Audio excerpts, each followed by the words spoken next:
Bismillahirrahmanirrahim. Assalamualaikum warahmatullahi wabarakatuh. Allah Subhanahu wa taala berfirman di dalam surat Hud ayat ke-6. A'udzu billahi minasyaitonir rajim. Bismillahirrahmanirrahim. Wa ma min dabbatin fil ardi illa 'ala Allahi rizquha wa ma min dabbatin fil ardi illa 'ala Allahi rizquha wa ya'lamu mustaqarraha wa mustawda'aha kullun fi kitabim mubin.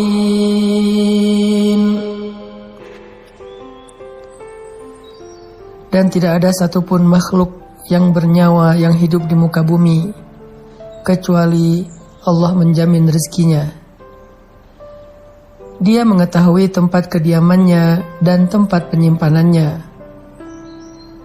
Semua tertulis di dalam kitab yang nyata ataupun Lauhul Mahfuz.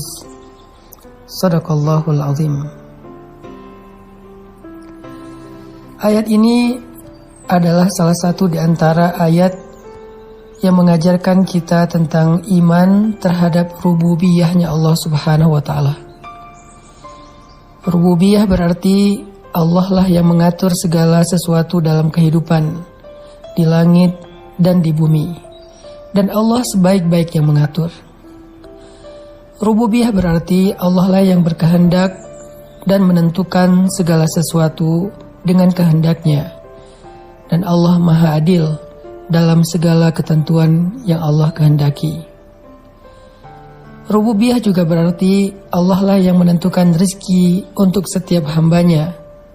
Allah tidak pernah zalim untuk mengurangi satu butir beras pun dari rezeki bagi hambanya. Sehingga ketika kita belajar rububiyah Allah di dalam surat Hud ayat ke-6 ini, harusnya kita selalu percaya bahwa rezeki kita tidak akan pernah tertukar dengan orang lain. Bahwa setiap manusia, bahkan hamba-hamba Allah, hewan, tumbuhan, apa yang ada di langit dan di bumi, semuanya telah Allah berikan takdir rezekinya. Dan Allah tidak pernah mengurangi hak mereka, apalagi bersikap zalim kepada mereka. Lalu kenapa kita harus bekerja? Sesungguhnya bekerja itu bukanlah karena kita meragukan rezeki dari Allah, tetapi bekerja itu adalah ibadah, menjalankan perintah Allah. Karena Allah Subhanahu wa taala menitipkan kita rezeki di satu tempat, dan Allah menyuruh kita untuk mengambilnya dengan sedikit ikhtiar, dengan sedikit usaha, agar kita belajar menghargai pemberian Allah, agar kita tahu betapa berharganya rezeki yang Allah berikan untuk kita. Sehingga dengan demikian kita jadi pandai bersyukur kepada Allah Subhanahu wa taala. Tidak ada satupun di antara makhluk-makhluk Allah yang tertukar rezekinya, sehingga kita tidak perlu merasa iri dengki kepada orang lain, atau juga merasa sombong ketika Allah memberikan kelebihan rezeki kepada kita di antara orang lain. Janganlah kalian merasa iri terhadap apa yang Allah berikan kepada sebagian kalian atas sebagian yang lain, kata Allah. Tidaklah seseorang iri kepada rezeki orang lain, karir orang lain, kehidupan orang lain, kecuali dia ragu terhadap keadilan Allah Subhanahu wa taala. Dia ragu terhadap pengaturan Allah Subhanahu wa taala, atau dia ragu terhadap rububiyah Allah Subhanahu wa taala. Ketika kita yakin terhadap jatah rezeki kita dari Allah, maka buah dari keyakinan itu adalah tuma'ninatul qalb, ketenangan jiwa, rahatun nafs, rehat jiwa.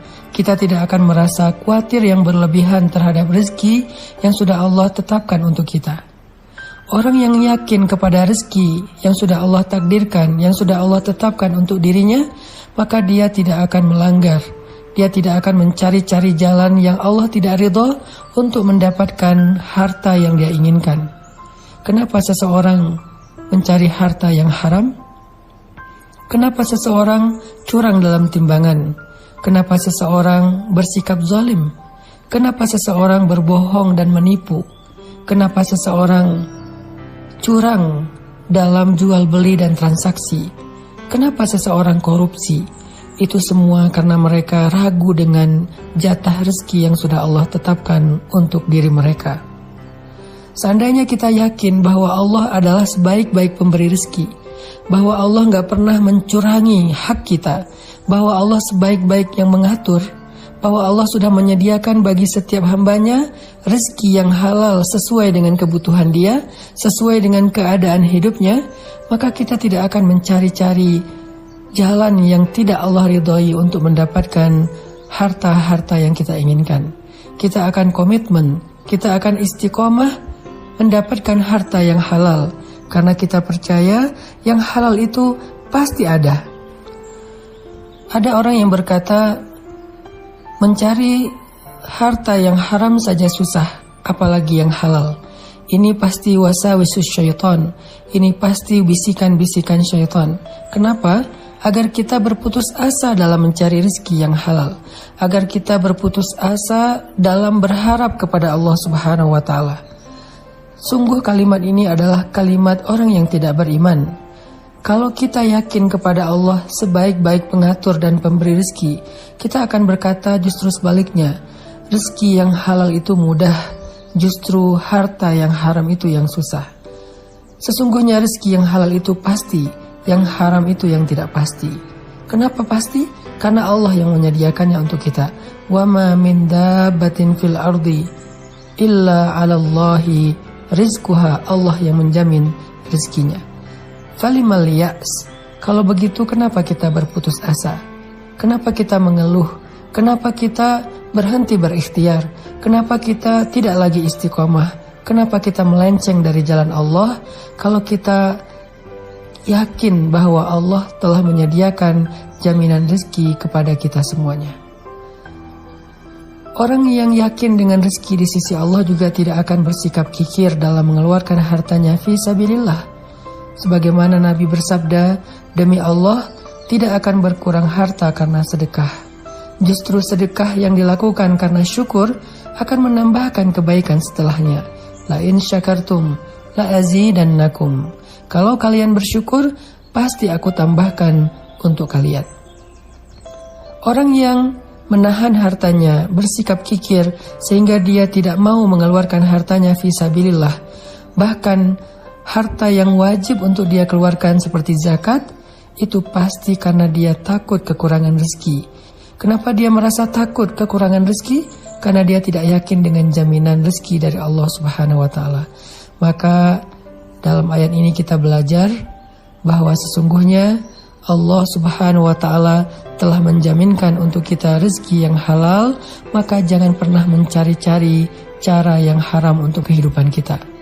Di dalam ayat ini juga kita belajar bahwa sesungguhnya Allah menjamin dan mengatur kehidupan kita, sehingga jangan sampai kita berputus asa untuk berharap kepada Allah dan berputus asa untuk berikhtiar, bekerja dengan pekerjaan yang baik, mencari rezeki yang sudah Allah tentukan untuk kita. Mari kita belajar dari ayat ini agar kita lebih istiqomah, agar kita lebih tumakninah, dan agar kita semakin kuat bertawakal kepada Allah Subhanahu wa Ta'ala. Barakallahu fikum.